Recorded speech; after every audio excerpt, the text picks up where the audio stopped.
Hi there, hope you're well. One of the many questions that keeps coming up again and again, and especially since I've done my recent concealed hinge videos, is how many hinges should I use? And it's actually a perfectly reasonable question, and one that's surprisingly hard to find an answer to. Let me give that to you straight right now. These Blum hinges can take around about 4 kilos per hinge, and MDF at 18mm thickness weighs around about 15 kilos per square meter. We'll come back to all that in a bit. Obviously, a quick Google search will show plenty of those little pictogram graphics of cabinet door sizes and the number of hinges that hinge makers recommend. Always more than you think, oddly. But these little pictures always seem to be of solid doors, flush doors, not the shaker style or faker shaker panel doors that many people make. Now, clearly there's a degree of backside covering going on here by the hinge companies. They don't want to recommend 2 hinges for a door that somebody ends up hanging sideways so that it's 4.5 feet wide and 18 inches tall, for example. But at the same time, the lack of clear information is a disappointment and a cause of frustration to many, especially those new to woodworking. So in this video, I'm going to explain what I do and how I go about working this out. Right, now to be clear, what I do isn't necessarily right, but it has served me well over the last 15 years or so that I've been doing this, the cabinet making, the fitted furniture, the built-ins at a fairly serious level. Now I am going to be talking specifically about using MDF for the doors because I do know the weight of that material particularly well, and it's the weight that's largely the critical factor. And I'll also be referencing my standard concealed hinges, these Blum 71B 3550s in particular, because again, they're the ones that I can talk about with any kind of experience. And in my experience, these hinges can handle around 4 kilos per hinge comfortably in the usual kind of applications. And I've certainly never had a failure. At the risk of stating the obvious, you're going to need at least 2 hinges per door. So it's only really on doors above that weight, above 8 kilos, that you really need to worry, or on larger doors, of course, longer doors, taller doors, where the height, anything over 1500 mil, say 5 feet, is where it makes sense to use additional hinges to pull the hinge style into line. So how do you know the weight of a door? Well, in an ideal world, you'd make the door and weigh it, but of course that isn't always possible. So the next best thing is to work it out by the kilos per square meter. Now, most reputable makers of sheet goods will have a spec sheet that will include the weight of a given board, or you can cut out a square meter of something and put it on a spring balance and weigh it. Whichever way you do it, be aware that this is only a guide to those weights, albeit one that is based on years of experience. So let's start with a relatively easy door, a flush cabinet door that's 1000 mil high and 500 mil wide. And we're making it out of MDF. As I said earlier, 18mm MDF weighs 15 kilos per square meter.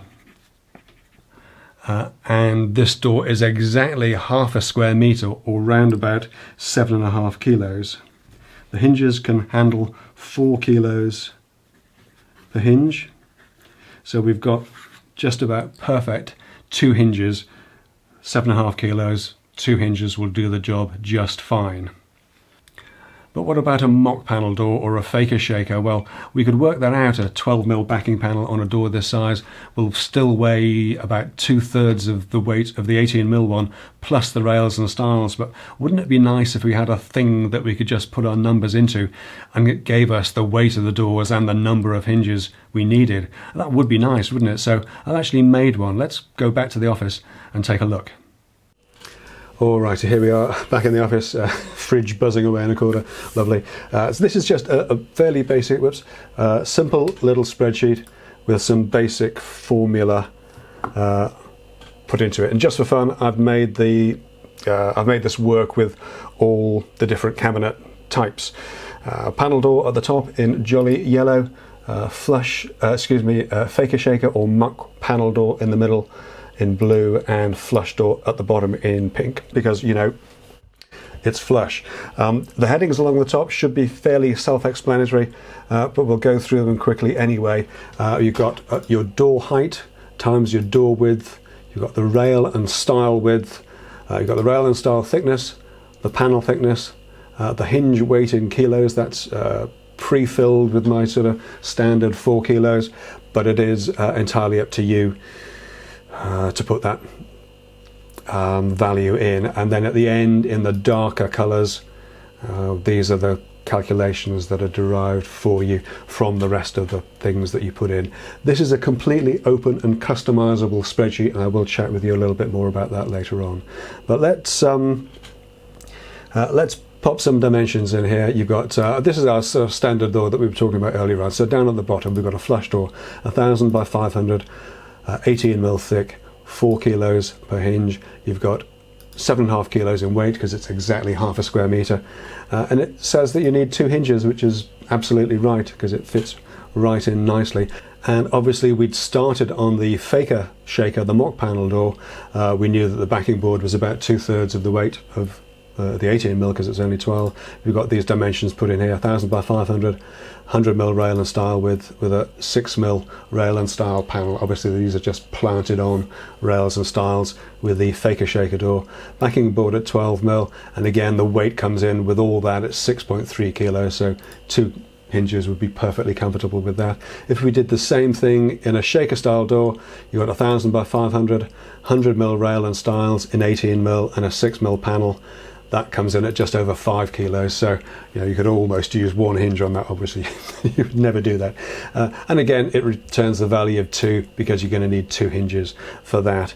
This does need to be used with a little bit of common sense because it's fairly rudimentary. The number of hinges it suggests is based on the weight divided by the hinge rating that you supply, and obviously you can't have half hinges, so you'll find that, for example, it suggests 2 hinges for a 9.8 kilo door but 3 for one that's 10.1 because that's the sort of tipping point. So it does need to be for rounding up or rounding down, so it does need to be used with a little bit of common sense. You might have a particularly light panel door, for example, that's really tall.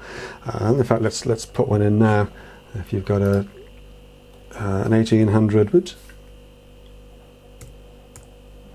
mil panel door by 500 with 80mm rails and stiles in 18 with a 6mm panel, it comes in returning a weight of 7.92, so 2 hinges is absolutely fine. But obviously on a door of that size you're probably going to want to use 3 hinges just to keep everything in line, and I certainly would. So it needs to be used with a little bit of common sense. So what it does do for you, of course, is that it lets you play the what if game. What if you used 22mm for the rails and stiles? What if you maybe used a 9mm panel for a really solid door? Let's try that. 22mm in there and 9mm for a solid panel. Yeah, that puts it up to 11.3 kilos and returns a value of 3 hinges, which is, you know, pretty much what you want. Or maybe a mock panel door with an 18mm backer here instead of 12mm and a 6mm panel to make a really solid door. Make that 1800 high, and you get almost 16 kilos. So obviously 4 hinges for a door of that size. Or even just for figuring out the relative merits of door thicknesses. What if you use 25mm on this door instead of 18, for example? Well, there you go. It goes straight away from needing 2 hinges to recommending 3, and that can make a huge difference in larger doors like the wardrobe doors that I did last year, for example.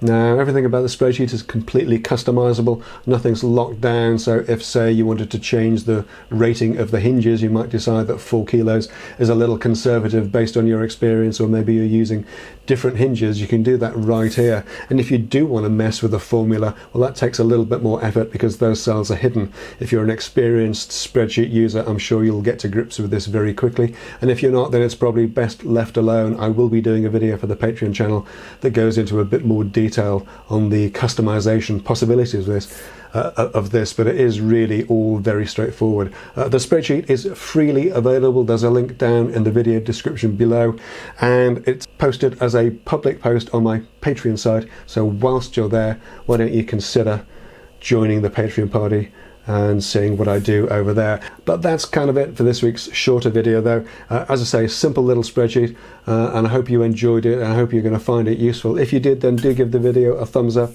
share it freely, and do consider subscribing for more weekly workshop videos, or as I say, come and join the Patreon party at patreon.com/10minute workshop for additional exclusive content, behind the scenes videos, or indeed a little bit of extra backup for how to fiddle with the formula in this particular spreadsheet, and I do want to thank the folks who do just that, as their contributions really do help me to keep the lights on here and make it possible for me to make regular, freely available content like this for the 10-Minute Workshop channel. But that really is it for this week though. Thanks again for watching, and I'll see you next time. Take care.